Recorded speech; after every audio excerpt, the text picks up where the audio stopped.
گمان میکردم با گذشت زمان تو رو فراموش میکنم، ولی باور کن هر زمان برایم عزیزتر میشوی. وقتی لبخند میزنم و میگویم تو رو دوست میدارم، این رو بدان که هیچگاه به تو دروغی نگفتم.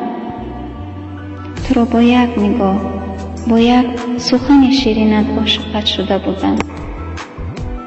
هیچگاه فراموش نخواهم کرد. اگر برای دیگر هم باشم با یاد تو زندگی میکنم. روزهایی رو به خاطر میارم که میگفتی تو رو به هیچ کس نمیدهم.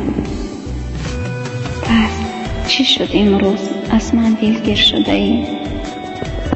یا کسی رو یافته ای از من زیباتر، یا از من باحق‌تر، یا دلش از من نازک‌تر، یا تو را از من بیشتر دوست می‌دارد؟ ای بی وفای من.